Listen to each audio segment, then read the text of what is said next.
Ma scusate ragazzi, guardate questo sindaco qua, guarda che fascia che ha.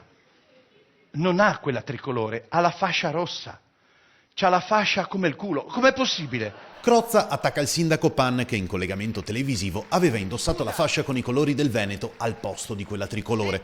Il primo cittadino di Cittadella, al centro degli strali del comico genovese, reagisce gandianamente. Quindi non replica direttamente a Crozza, non le dice niente? Lui fa il lavoro, fa il comico, qui l'Italia è piena di comici e quindi uno in più, uno in meno non cambia. È bravo secondo lei come comico? Guardi, io non è che l'abbia mai seguito più di tanto, l'ho visto, sì, sicuramente è più bravo di me a fare il comico, sicuramente io sono una persona più seria.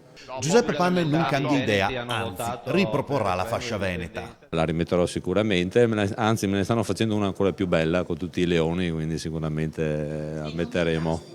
Il voto sul referendum per l'indipendenza ha lanciato un segnale chiaro. Secondo il segretario della Lega Nord Salvini, a Padova per una tappa del No Euro Tour, a Roma iniziano a tremare. Hanno paura, hanno ignorato per settimane, per mesi, per anni quello che accadeva in Veneto, in Lombardia, in Piemonte, quello che puzzava di autonomia e di libertà, e se non ne parlano vuol dire che ne hanno paura. Io sono contento, a me Crozza piace, a volte è un po' greve ma fa il comico. Adesso passiamo alla politica, adesso la palla è in mano alla Regione Veneto, in mano a Luca Zaia, i consiglieri della Lega ci sono e vediamo chi metterà la faccia a favore o contro.